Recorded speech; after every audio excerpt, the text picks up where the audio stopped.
Alpha women. Well, we've all heard the term alpha male, but ever since I stepped out a little into the world, going to college, doing an internship, I've also heard the term alpha women recently, and some places I've heard as a compliment to praise a strong woman. Sometimes I've also heard it as a sarcastic remark to make fun of someone. And that raised a few questions in my head, like what is an alpha woman? Are they born or are they made? What are alpha women like? What is it like to deal with an alpha woman exactly? What are some myths related to it? And so today we have these two alpha women that I know, and I'm very excited to get into a conversation with you about this and demystify what is an alpha woman. So, a very big welcome to you, Nidhi Thank Gulati you. and Captain Sukhwinder. Thank you. I'm Please. equally excited to have this chat with you. Thank you. So, can you guys talk a little about yourselves and what do you think an alpha woman is? Okay. So let's begin with a little bit about how did this term come about. Alpha in the Greek alphabet means the first. And I think initially in the 18th century it was used to refer to the leader of a pack of animals. So the first, as in the leader of a group. And then in the 1970s, I think it was used for men who were outstanding leaders, who were go getters, who were achievers, people would look after them, and they would call them as alpha men. Then came the 1990s, and there were women who stepped into the boardroom, who stepped into the executive leadership, and they also, some of them, started to be called as alpha women. But as you know, the years progress, what we see today, and Nidhi, you will agree with me that more often than not, people use it in a very sarcastic and a derogatory way when referring to alpha women, whereas for the alpha males, it's not so. So, an alpha woman is a strong leader, a person who's very ambitious, a go getter, result oriented, and somebody who can be emulated. That's my definition of an alpha. Quite interesting. I think you've covered most of the points there. But I would also want to bring about a slightly different twist to it. You know, the term alpha itself. It was initially, as you said, used for pack of animals and the leader of the pack. But if we look back and we look much more minutely closely, we also realize that this pack, the leader of the pack, was called alpha, always had a very strong feminine partner who was standing with him. And that is what made the male alpha. So I personally believe that whether so-called alpha women or not, women are all alpha. They are the stronger gender. And they also bring about the inherent strength that they carry very quietly. That is what really makes them much more stronger than the other genders around. But that said, I don't want to undermine any gender here. I would say when it comes to alpha women, and as you rightly said, people have started using it slightly negatively to imply that, oh, if you're an alpha woman, you're to be looked down upon. I personally feel that just because a woman commands respect and is not asking for it, can hold her own and be an inspiration to take others along, it makes her alpha. It does not make her derogatory or disrespectful in any sense. So that's much more the sense. Wow. I love how you guys spoke about it. I want to be an alpha woman now. So, would you say alpha women are born or are they made? Like, is someone born with it, or do you have to go through something to make you an alpha woman? Do you think you can really turn someone into what someone is not? So pretty much the answer lies there, right? It's more that we are all born with those traits. And again, as I was saying earlier, it's not that I'm born with it and you're not. It's just about the social conditioning that we go through in our lives, where some of us who initially are called rebels have those very upfront attributes that you see, and they start to show early on. Some take time. I think life circumstances can either accentuate or completely undermine your attributes. And hence, I personally feel that alpha women are not really made they're born. What do you think, SK? Yeah, I would agree with that. That yes, all of us, men or women, are generally born with qualities, but some qualities shine out in some people, and some get, dormant, partly and largely because of the environment that we grew up in, and also how much fire in the belly do you have to fight against the circumstances. So I will just quote from my own example that coming from a very orthodox Punjabi family, farmer background, my father was the first one to get an education and step out of the village. So obviously it was a very conditioned, role defined kind of an environment. But I always wanted to do things what I believed I needed to do.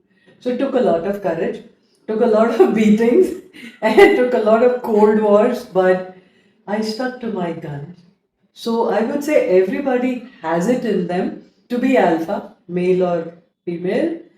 It's how much you will stick up for yourself that will define do you actually turn out to be one. And I think the cold wars with family and friends continue no matter how long. Yes, it's an ongoing battle always. Okay, so I think a lot of what you said I can agree with. And I think it also has a lot to do with, as you said, societal conditioning. We are all brought up in a way, like when you're growing up, especially as a girl, everybody expects you to be a good girl. You need to follow the rules, you need to be obedient, you need to do what everyone says.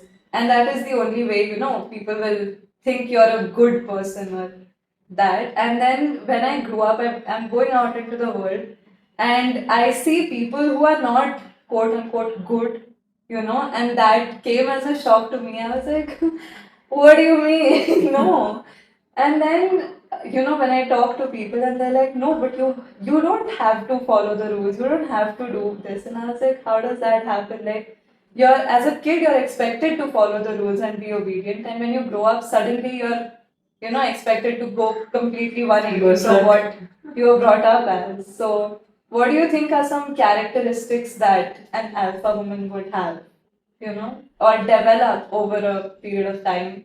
Because at my age, like people my age are very confused about life, especially like I said, the dichotomy of what you were supposed to be, what you're supposed to do. So, what do you think an alpha woman should have? Yeah, that's a very interesting question. And yes, I can relate to, the confusion because there was a time we too went through the same when we are stepping into adulthood and everybody expects from us. But over the years, looking back on my journey into the corporate world, I would say the few things that define an alpha woman are number one, she's very ambitious. And she is not apologetic about being ambitious. Second, she's very focused and clear on what needs to be done and goes all out to do it and expects no less from anyone in the team. Okay, so no excuses for being of a certain gender or whatever. This needs to be done, period. And three, she will overcome the emotional I would say, conditioning or the format that is expected of a woman, overcome it, not let it hold her back, and say that this is the goal oriented approach we will have, and we need to do it. Fourth one is that she celebrates her success. She is not looking at people to give her the permission to celebrate what she has achieved. She's proud of it and not at all playing it down simply because it will make others uncomfortable. So, if I were to use, contemporary word, I would say she's kick-ass and badass, and not apologizing for it. Well, and I think just a compliment to what SK just said, I also think that if you're an alpha woman, you're very, very passionate. You're very passionate about what you do, and that is what reflects in everything that you do. You bring the passion, the vivaciousness, the ambition, all of it together, and I think we're happy being badass, aren't we? Yes. Wow, I love that. So, talking about what you said, balancing the emotional and the logical. Do alpha women cry?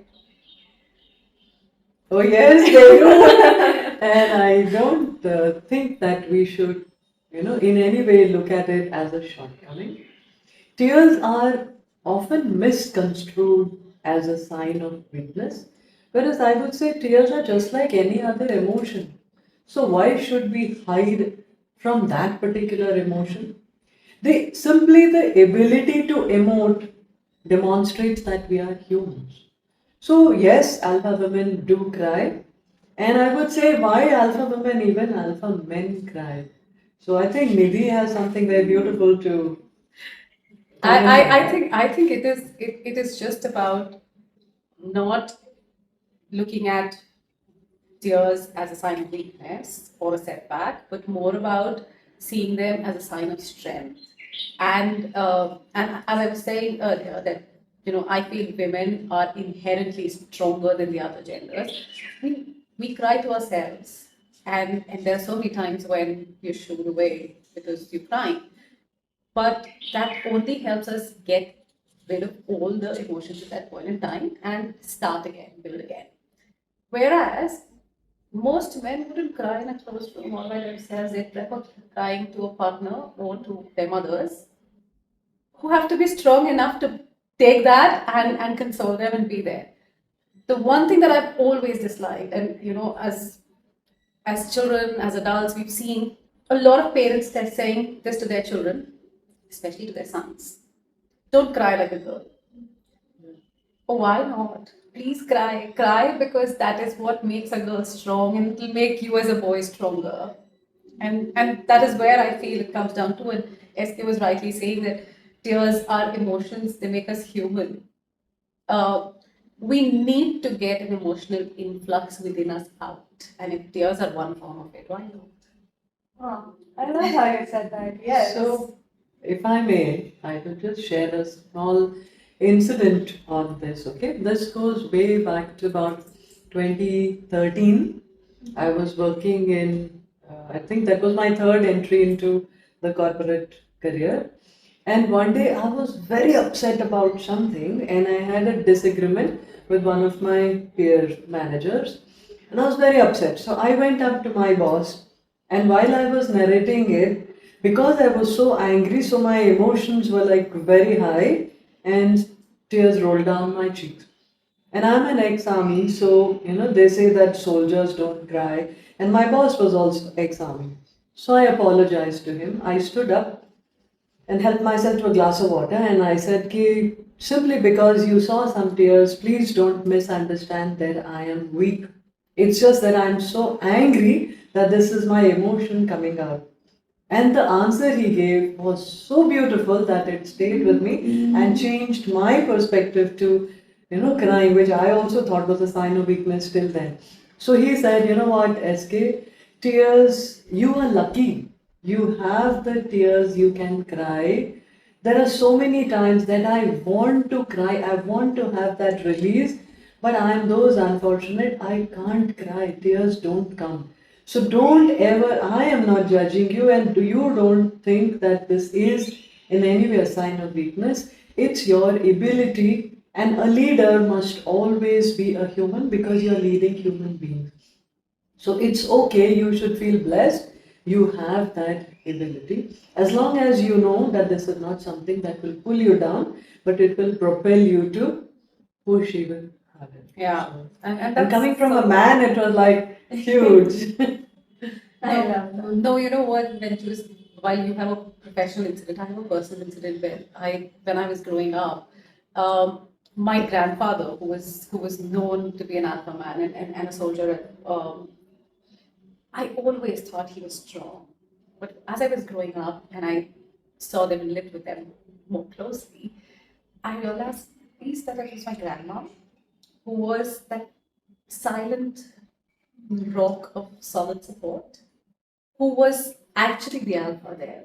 She wouldn't speak much, but she would make sure that whatever she said and did was impacting the other person in a positive way to an extent that the other person felt uplifted. I think that is what is the trait of an alpha, whether a man or a woman. Yeah. You're not always talking, you're not preaching, you're not trying to be boastful. But when you do, the other person wants to listen. And if at all you have that in you where you just meet someone and you're like, I wish I could just come there and listen. I think that's when you've met the real, whoever it is. I think I've met two real alphas right here. I wish we could keep talking all day. But yeah, I think building on what you guys just said, I just finished an internship. So, from my experience and from what I've seen around from women around me, in a workplace, I was reporting to a female manager, okay? And I think I was really blessed because in my office, all the women that I saw, they were so encouraging, they were so supportive. My manager, she was so ready to teach me everything. And if she saw that, oh, I have so many things on my to do list, she would be like, it's okay, you can take a break, go take a walk, she would order me food. I mean, I was just an intern, she didn't have to do it. But all of the women in my office, to their people who were working under them, they were very supportive as managers, and that made me think that when I actually get a job, I would want to report to a leader like that. Man or woman doesn't matter. Even our MD, that was really good. He was such a nice person, and not nice in the way as of a people pleaser, where it That's doesn't right. matter That's what very you do important as long as distinction. people like you, but nice in the way that you show a person that you respect them, even if they're at a level lower than you. You don't make them feel that way, that oh, I'm the boss and you're the subordinate. So how would you say that you deal with alpha women at the workplace, whether as a reporting manager or as a person in your team? How do we deal with alpha women? Well, when we were just talking about tears and the emotions, I think what really differentiates women from men or any other gender is compassion. Uh, as a gender, women are known to be more compassionate, more empathetic, and it shows. It shows in every aspect of life, including the professional aspect. So when you mentioned that you had women colleagues who were supportive, I'm not surprised. I think when it comes to a stronger woman, she always want to uplift others, take them along. And if she's doing that, she doesn't need labels, but she's actually helping a lot of others to feel better about themselves and grow. I'm going to step back. There was a saying in our country quite some years ago when it said when you educate a boy in the family, you're educating just the boy. When you're educating the girl in the family, you're educating the entire family, right? And I think that is what is with leaders when it comes to women. A woman leader would want to take her tribe along. She'll build her tribe. Her tribe will not be. You'll always have deterrents. You'll always have people who want to, push her back, say things. But her tribe will be so strong because her tribe is not following her blindly. Her tribe is following her because they believe in her. Same is true for alpha men also, but they would still be loners. They wouldn't want to take everyone along. There are certain aberrations here. There will be certain leaders. But when it comes to women, women are generally left in the lurch when they start their professional journey because they don't find mentors. And you'll agree, we don't find mentors early on in life. We want mentors, but we don't find them easily. And then you start to think, okay, let's just learn from whoever. And when you're learning from the person you look up to, whether or not they are your mentors, you look up to them as mentors and you start to work that way. But in the midst of this journey, you also have your own ways of how you would and wouldn't want to be as a leader. And you start nurturing your tribe. So your tribe looks up to you because they believe in you and they know that you're going to take them with you and not leave them behind. And that is what separates us, I guess. That was very well put. Yeah. So I would just add on that the concept of alpha women is not just limited to the workplace, and it's not something new. We've had alpha moms, alpha grandmoms, and great grandmoms who've been like the anchors of the family, silent but rock solid, nurturing everyone to grow, caring for each and everyone, touching base with everyone, and just being there.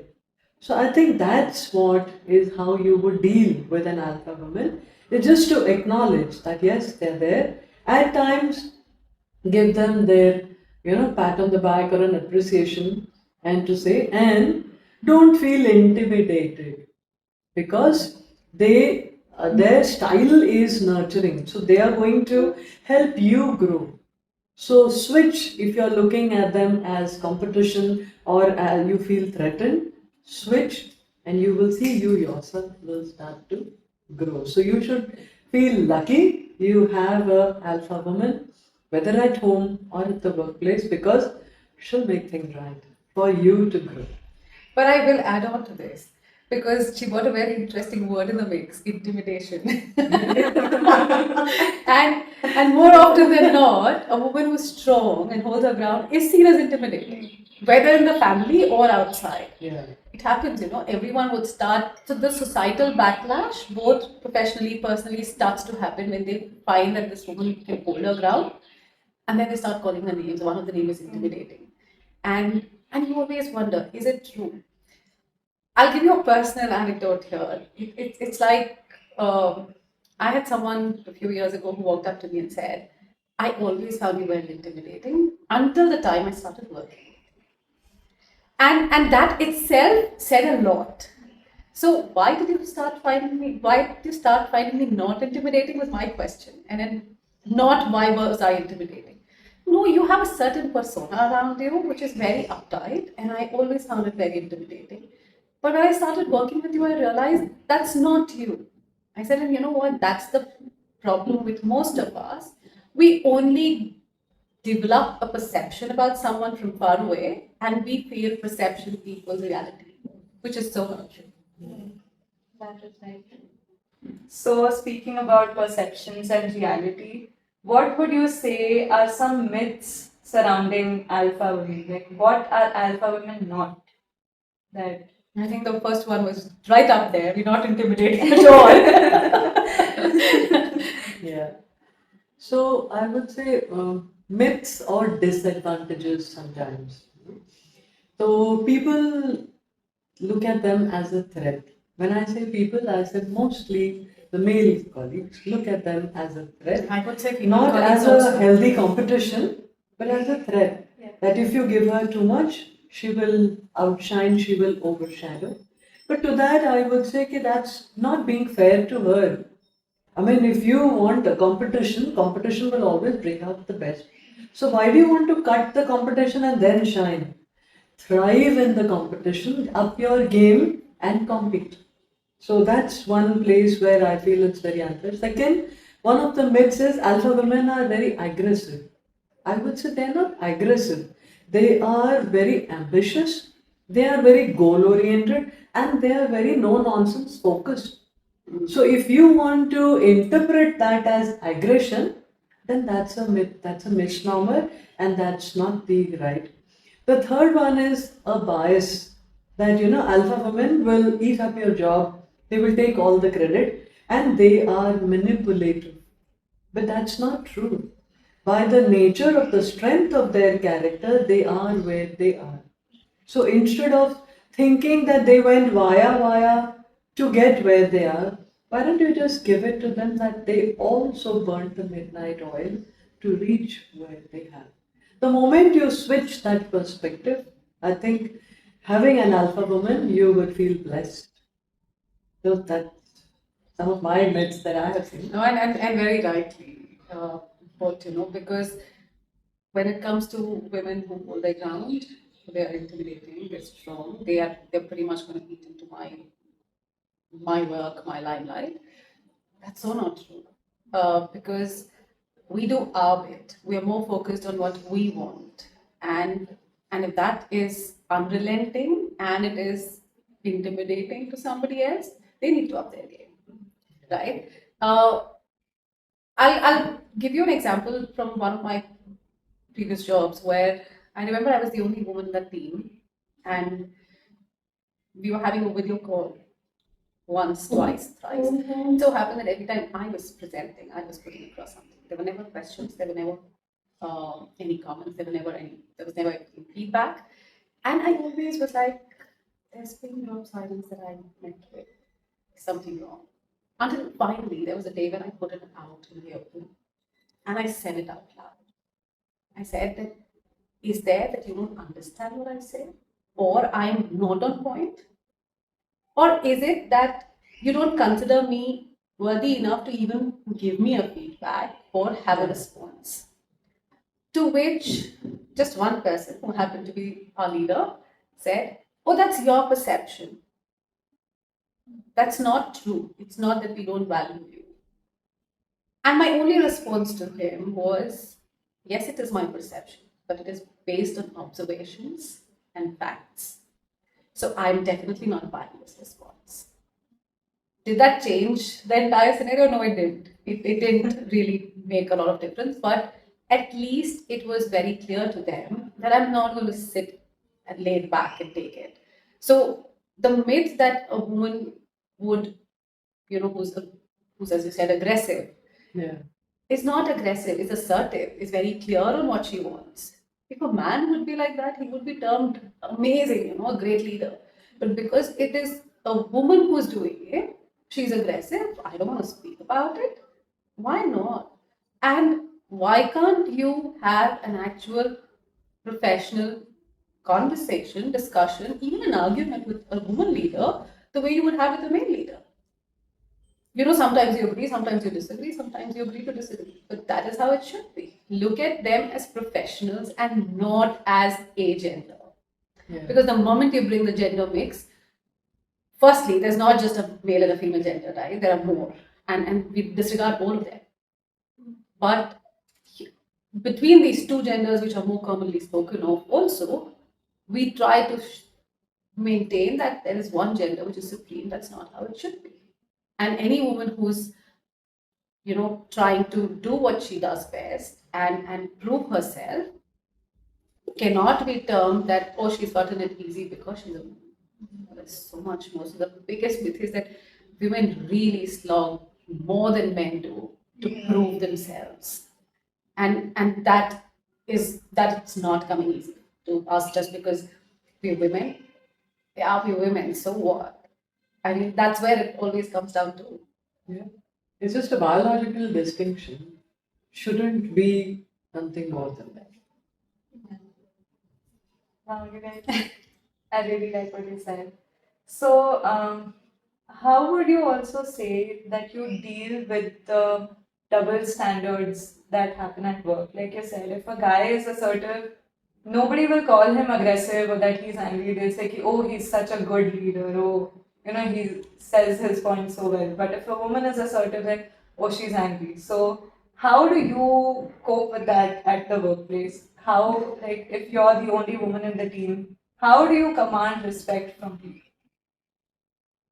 Well, very interesting question. And I think SK did throw a light on it when she said we shouldn't dim our own light. I think as a leader, no matter the gender, we need to be objective, rational, and very clear on what we want and how. As long as we are doing that, uh, we are doing our part. And if we are objective, clear, whether as women leaders or not, we talking data, specifics. I think we're doing our job. And the respect that we command comes automatically because it's not based on a certain perception, it's not based on a certain biased opinion coming from us. And if that is happening, we kind of wading it through. We do this to each other a lot of times when we talk. Like, you know what, there are times when we get perturbed also, right? And then when we just discuss it, we like, It's okay. yeah, It's a moment. we discuss it, we're like, okay, you know what, let's just remind ourselves that we don't have to dim our light because we want, I'm sorry to say, we use this, morals to shine. So let it just be. So I would just say that a leader is a leader because the leader can see a future, has a vision, and has a plan. So if you need to take your team to that vision, to that plan, you can't be so fickle minded as to be influenced by what people think, because that would be being a populist and not the leader. And also, remember the distinction between being a manager and being a leader. A manager is a designation which the organization gives you. So you can push people because of your designation, and out of fear of their appraisal, people would follow. But a leader is someone who will share the vision and the plan, and people want to follow. And that's where I think it's not about then the gender, it's about, are you really a leader, authentic, with a vision and a plan, or are you just a manager fraudly pretending to be the leader? So even if people might say this, that, aggressive, whatever, what does it matter? You know where you need to take the team and what's the goal. You just have to communicate that goal and be authentic to yourself. Today it is team X which wants you to be in a particular way, you change. Tomorrow you move to another team or a role. There's a Y team which wants you to be in a particular way, you again change. You lost yourself. But the very fact that you became the leader was because of you, who you are. So don't lose yourself. Always maintain that focus. And that's what is called being action oriented, goal oriented, and focused. And I think women can do that a lot because women are juggling two worlds at the same time. So they are good with lot of managing and pleasing a lot of people, taking people together. But we're not people pleasers. Yeah, Let's they're be not clear about people that. pleasers, but they have a way of connecting. Yeah. And that's where I would say not aggressive, assertive. They're more empathetic. I love how you said that. Yes. So you both of you spoke about dealing with others' opinions of you.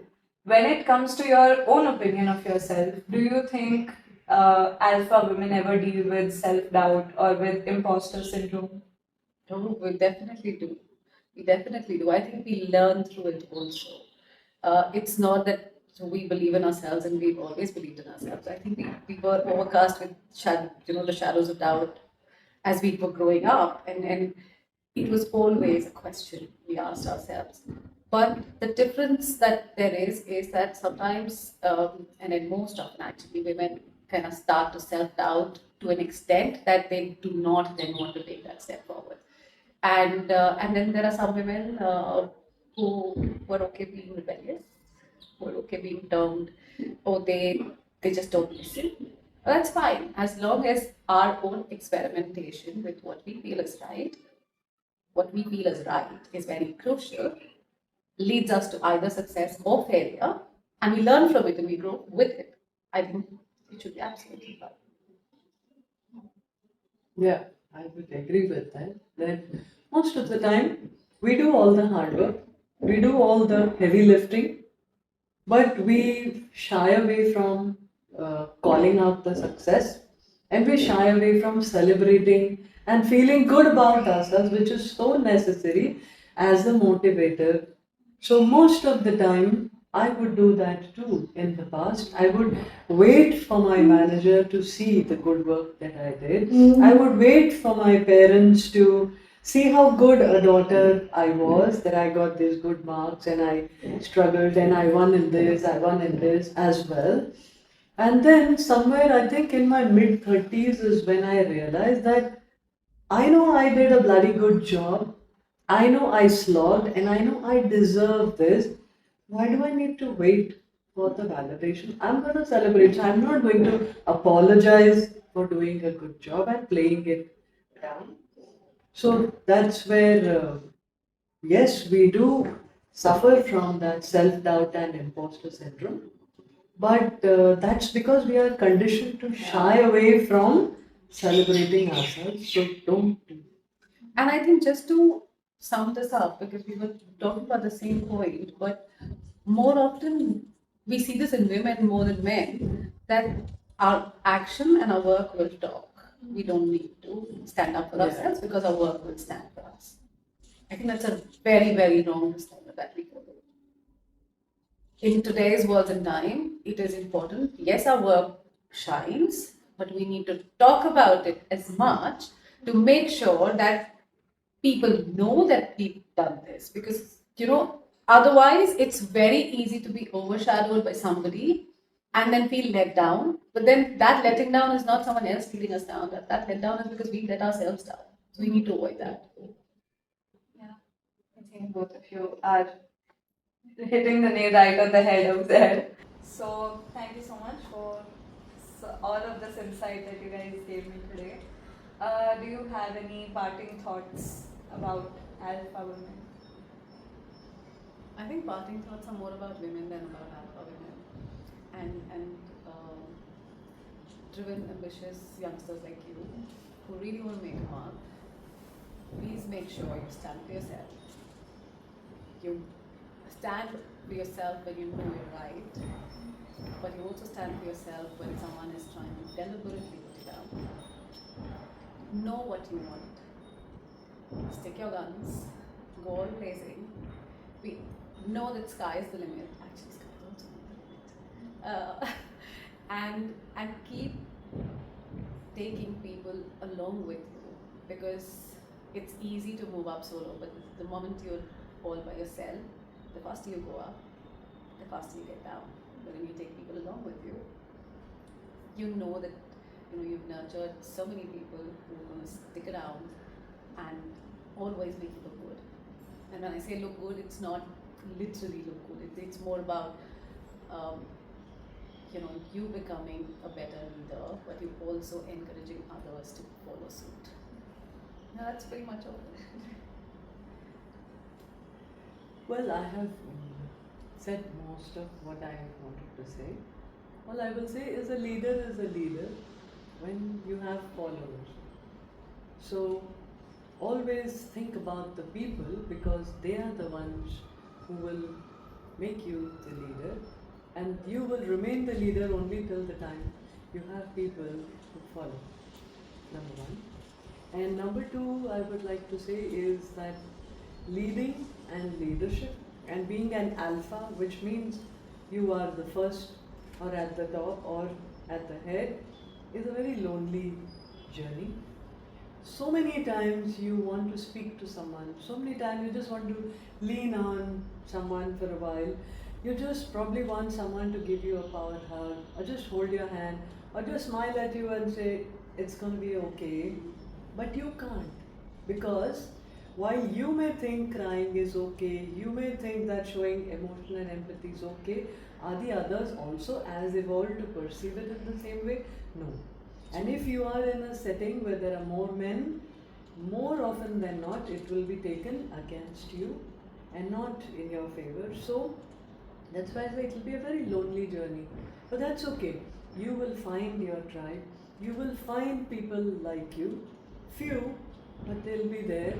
So have good mentors, have a good circle of friends, have a good network of other alpha women and men, because they understand the loneliness that you feel, the doubts that you feel, and they'll help you along. And just go on, don't give up. I loved talking to you guys so much. And yeah, I think it's been a great episode. Thank you so much for sharing your thoughts and letting me pick your brain. We need to do this again because I have a lot more questions. Well, thank you. I think we enjoyed the chat. We enjoyed having this discussion, and especially the inquisitiveness that was coming from you was so good to see. Yeah.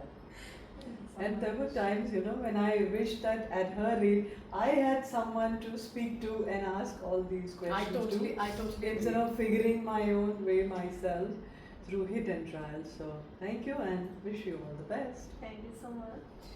Thank you so much for watching and stay tuned for another one.